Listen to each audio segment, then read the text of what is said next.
Hey everybody, I've got a tech disc. Welcome to my lab. It needs a mow. That said, I want to give a special thanks to Jordon, one of my disc golf friends here in Houston. He supplied me with this tech disc to borrow for the week. The one that I have on order, as well as the game proofer that I have on order, have not arrived yet. I'm not looking forward to seeing them until sometime early next year. That said, I'm off on vacation. I've got 2 weeks to try to get better at disc golf.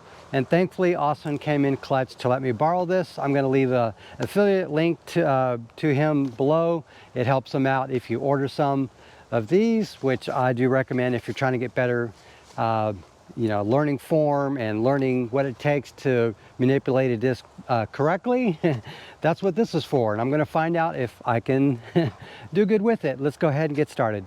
So this is what a tech disc looks like. It's essentially a disc with this puck installed. This is the sensor essentially, and I happen to have the fairway version of this product. They happen to have a putter, mid-range, fairway, and distance driver variant of this.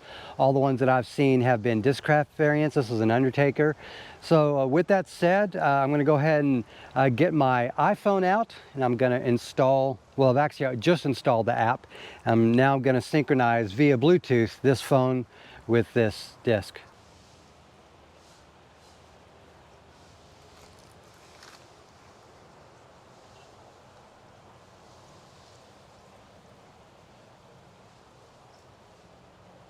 Okay, so what I've done is I've set up a cone approximately 8 feet from the edge of this net. It's a 7x7 Go Sports Pro net, which I've got an unboxing. You can check it out. Very easy to use, and I've used it multiple times before, but never before with the tech disc. So I've already got this synchronized and good to go. So now all I'm going to do is do some standstill throws.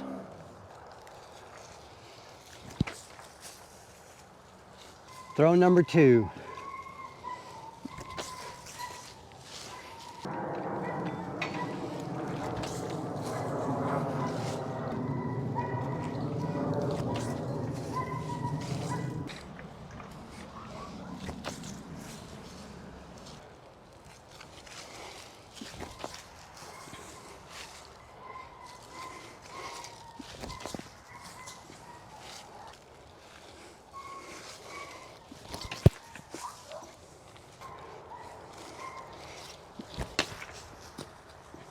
I would consider that an unsuccessful throw because I did not hit my line.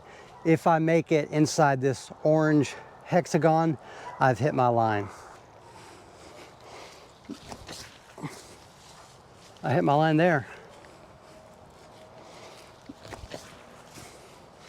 I don't know why my leg isn't following through.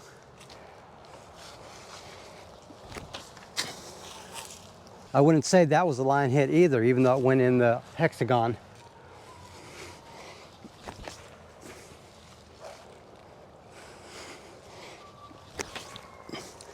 Did not hit my line, even though I managed to keep the disc in the hexagon. It was a bad throw. And just so it's clear, right now, I'm just blindly throwing dozens of times just to kind of get a baseline of what my basic throw is before I start trying to develop it.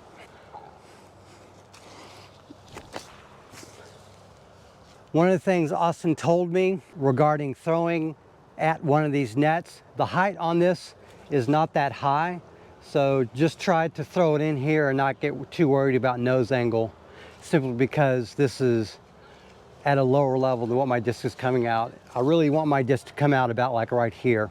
But if anything, this will train me to throw my disc lower, which is something I need to do anyways. And I'm certainly throwing it lower. There, I tried following through just a little bit with my leg. Today is not the day to work on form. Today is throwing and seeing how this looks, statistically speaking. Definitely have to work on that. I love the 3-step, but I'm not being terribly consistent with it right now. I barely hit that line. that would have gone far left. Ultimately, it's an early release. There we go. Well, my form is absolutely terrible. I can tell. Something about all this undulated ground, and it's soft. It's more of upshot walk-up training than anything else.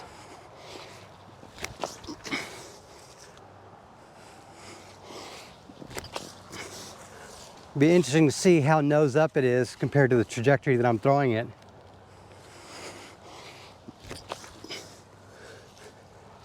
Everything feels not compact, but compressed. And this is not comfortable for me.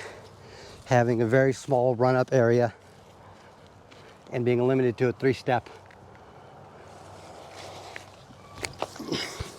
Kind of like that. So all I'm doing at this point is setting a baseline. Where am I at in terms of the average or the mean numbers on speed, spin, wobble, etc. Like that. I mean, it's not a good angle for flight. I'd say most of these are not good angles for an actual flight. So the simulations are going to look really bad for this, because these are not lines that I'm trying to throw. I'm just trying to throw into a net, which is different. Just imagine what would happen if I actually had good form. Sorry you guys have to see this. Absolutely all over the place. I can feel it. Tech Disc doesn't need to tell me that. I already know that. That compression feeling that I'm getting sucks. I'm desperately wondering what good I'm getting out of this in terms of form. Does any good aspect of what I'm doing here translate to good form on the course?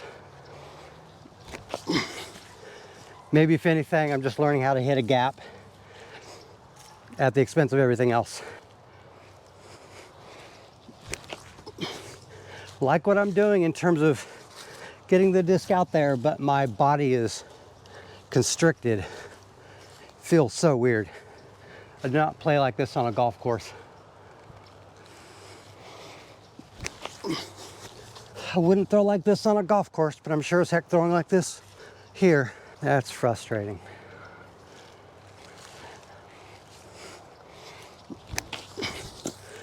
Early release.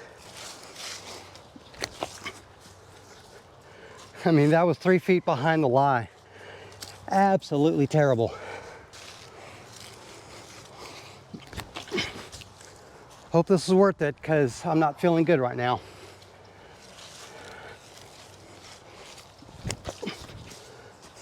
This is not how I would throw a disc golf disc. That's the disappointing part about this. One last backhand.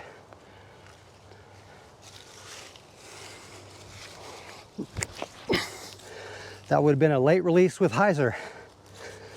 All right, well, that's disappointing. That does it for day 1 of 5 of my tech disc training. It appears my fastest throw today was 47 miles per hour with 927 spin, and my lowest nose angle was 3.41, and least wobble angle was 4.37. So there's potential there. But can I take advantage of this opportunity for improvements? I hope so. Side note, I'm also working on forehand, but due to time constraints, I've decided not to publish that content because it essentially doubles the length of all these videos. But rest assured, I'm recording footage and data of all those throws to improve on that side of things. I hope you liked the video. Please subscribe if you haven't already, as I have 4 more days of using this tech disc. Thank you very much for watching, and have a great day.